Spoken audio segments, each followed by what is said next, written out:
بسم اللہ الرحمن الرحیم۔ السلام علیکم۔ عید کی نماز کی اہمیت اور اس کا طریقہ۔ عید کی نماز عید گاہ میں پڑھنا مسنون ہے تاکہ زیادہ سے زیادہ مسلمان ایک جماعت میں شریک ہو سکیں۔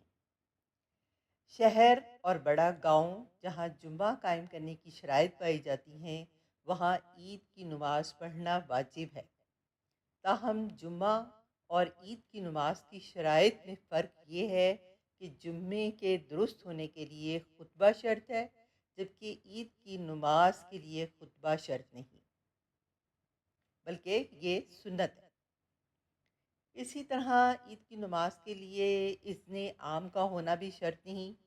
جمعہ اور عید کی نمازوں کے لیے جماعت کا ہونا شرط ہے۔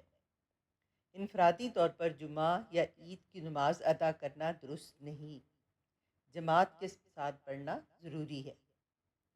لیکن جمعہ اور عید کی جماعت کے کتنے افراد ضروری ہیں، اس میں فرق ہے۔ جمعے کی نماز درست ہونے کے لیے امام کے علاوہ 3 مردوں کا ہونا ضروری ہے، اور عید کی نماز کے لیے امام کے علاوہ 1 مرد کا ہونا کافی ہے۔ عید الفطر اور عید الاضحیٰ کی نماز کا طریقہ ایک ہی ہے۔ عید کی نماز کے لیے اذان اور اقامت نہیں۔ جب نماز کھڑی کی جائے تو عید کی نماز 6 تکبیرات کے ساتھ پڑھنے کی نیت کرے۔ اس کے بعد تکبیر کہہ کر ہاتھ ناف کے نیچے باندھ لے اور ثنا پڑھے۔ اس کے بعد 3 زائد تکبیریں کہے۔ 2 تکبیروں میں ہاتھ کانوں تک اٹھا کر چھوڑ دے اور تیسری تکبیر پر ہاتھ اٹھا کر ناف کے نیچے باندھ لے۔ اس کے بعد امام اونچی آواز میں قرأت کرے۔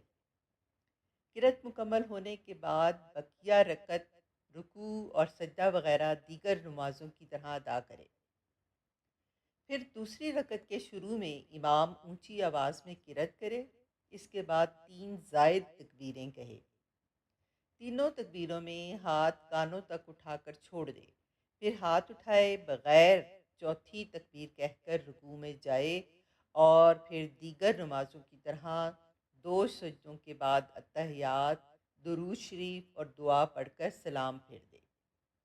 پھر نماز مکمل کرنے کے بعد امام 2 خطبے دے، دونوں خطبوں کے درمیان تھوڑی دیر بیٹھے۔